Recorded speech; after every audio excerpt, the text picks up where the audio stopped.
Welcome back. The future of movies, TV, news media, and basically most forms of entertainment is up for grabs as massive merger proposals compete to consolidate some of the biggest companies in the business. Will Netflix buy Warner Brothers, or will Paramount successfully come in and foil the deal? And what does it mean for you, the viewer? Here to weigh in on all of this is James Speta, professor at Northwestern University's Pritzker School of Law. Professor Speta, thanks for joining us. So first off, we have the boards of Netflix and Warner Brothers okaying this deal to have Netflix come in and take over this giant media company. And then Paramount comes in, this new Paramount comes in and attempts a hostile takeover. So give us a background of where these two competing deals are right now. So the competing deals are basically offering different amounts of money for slightly different parts of the company. The Warner Brothers board recommended the Netflix deal at about $28 per share for the biggest part of Warner Brothers Discovery, which is the studio and streaming business. Paramount has offered all cash at $30 per share for the entire Warner Brothers Discovery business, which includes the cable networks like CNN and TNT Sports and a few other assets. And that's the basic difference between the deals in terms of what the shareholders see. And why would Paramount, and mind you, this is the new Paramount, which merged with Skydance, owned by the Ellisons, or majority owned by the Ellisons, who are close Trump allies. Why would Paramount come in and try to foil that and say, we got a better deal? Because both Netflix and Paramount want the very valuable assets that the Warner Brothers Discovery Company has.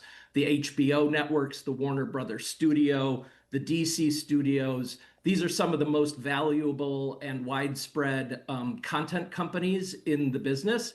And we've had a long-term trend towards aggregation, towards consolidation in the content business. And this is just the next step. And Netflix and Paramount are both fighting hard to get these assets from Warner Brothers. And I know there's been a lot of hand-wringing in Hollywood that if this Netflix deal goes through, it could spell doom for the movie theater business, where Netflix will just release everything, these massive Warner Brothers properties and franchises and films, just on streaming, and no one will go to the movie theaters anymore. Do you see that as how this would shake out? I think that's certainly something to be concerned about. Netflix has already tried to address this and said that some of Warner Brothers movies and others will still be released.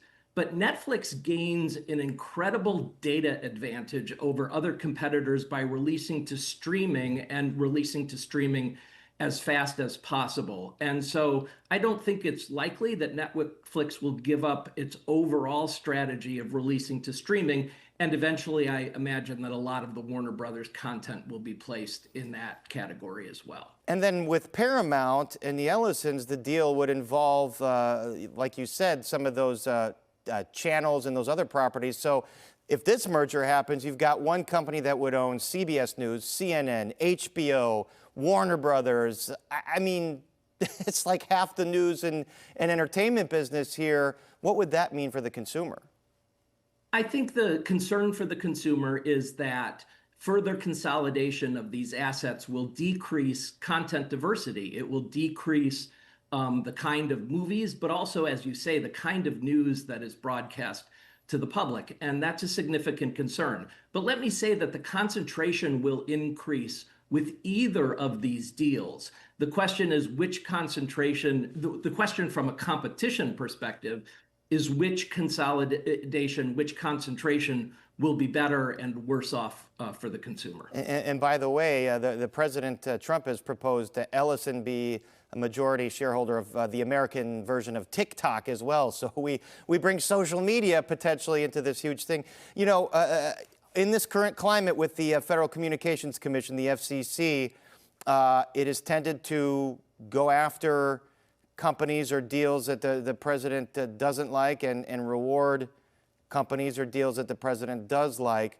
Does that mean peril for the Netflix deal? Because he's not so sweet on Netflix, but he certainly is aligned with Larry Ellison and David Ellison and Paramount. I'm quite concerned about this because whoever the acquirer is will be asked to make significant concessions to the government. We saw this in the Paramount Skydance merger. We saw this with the president and the FCC's continuing criticisms of Jimmy Kimmel and other late night hosts. This government has inserted itself into the media ecosystem like no other in my memory.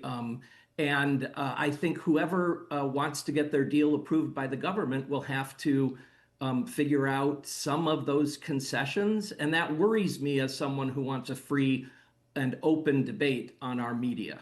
Yeah, I'd be curious to hear what Chairman Carr of the FCC has to say about this, but certainly very intriguing prospects here. So if you had to look into your crystal ball, what do you think is going to happen here in the coming weeks? I think in the next few weeks, we will know how many shareholders have expressed interest in the Paramount offer. Paramount has made this hostile takeover in order to go around the Warner Brothers board and appeal directly to shareholders and to say, would you prefer to have $30 in cash as opposed to $28 in cash and some shares in streaming in the cable network business?